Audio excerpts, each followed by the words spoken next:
All right, the great one, Mark Levin, Life, Liberty, Levin, every weekend. Don't miss it. All right, here now with reaction, Israel's first special envoy for combating anti-Semitism, Noah Tishby, and founder and executive director of the Lawfare Project, Brooke Goldstein. Brooke, start with you. Reaction to these historic events. Well, first of all, Sean, I want to thank you for having me on this important and historical day. I want to express my deepest appreciation to President Trump, who pulled off an absolute miracle.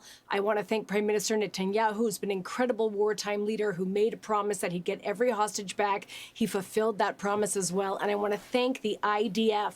913 soldiers were killed, over 6,000 IDF soldiers wounded in pursuit of the goal to rescue the hostages. And that shows the spirit of the Jewish nation and the unity of the Israeli people, who have had the ethos that they will never leave anyone behind, and the Jewish culture that cherishes life. Every single Jewish person feels as though each hostage is a family member, and that is why the Jewish state made the ultimate sacrifice of its soldiers to save their civilian captives. But I want to be clear, this could not have been done without a strong leadership in the current president, because he is the ultimate deal maker, because he brought both sides to the table and both sides think that they won. Israel achieved its #1 goal of getting the hostages back. We've opened the way to expand the Abraham Accords.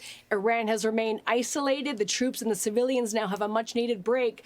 But we have to understand there's two worldviews here. There's the Islamist worldview, and in the eyes of the Arab nations, they think they also won. The Muslims still control Gaza. They didn't cede 1 inch of their caliphate. And as Mark just said, Hamas is still in power, executing civilians and political opponents. 4 out of the 20 hostage bodies remain. They can be used as leverage. 2,000 ruthless jihadi murderers were released and welcomed as heroes. And Israel has endured and now will continue to endure not just a brutal war, but a global delegitimization and blood libel and lawfare campaign.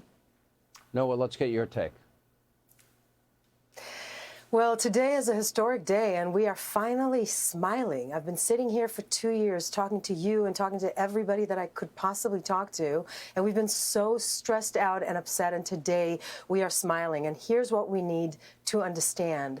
Today is about the release of the hostages, but it is also about the possibility of releasing the Middle East from radicalism, from Islamists, from jihadism, which is what all these countries that have come together in Sharm el-Sheikh want to do. You know, great leaders in the world, they don't describe reality. They create reality. They use their words to create a new reality. And what we're dealing with here right now is a hostage deal with an extraordinary possibility of a peace deal. And I just want to encourage everybody to keep holding that in our imagination. What we're going towards is a peace deal in the Middle East. And this is what President Trump is creating for everyone. And this is what we want to do. He's basically creating a new reality for us that doesn't exist right now, that I know every single person in Israel and people in the Middle East that are moderates actually want this.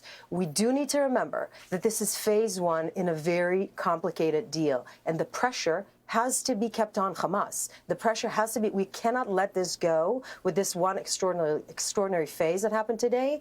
Hamas needs to be disarmed. They cannot control Gaza. And what I'm encouraging everybody to notice is who gets the money to rebuild. Because if the money for rebuilding Gaza goes to Hamas, I think the region is going to go back. I know that President Trump has been very clear about not wanting this to happen, and we're going to have to keep pushing for that. We cannot give them the money to rebuild. They need to be removed. That would be a huge mistake, and all the progress we made would probably be for naught. I don't think that's going to happen. Noah, Brooke, good to see you both. Thank you. Hey, Sean Hannity here. Hey, click here to subscribe to Fox News YouTube page and catch our hottest interviews and most compelling analysis. You will not get it anywhere else.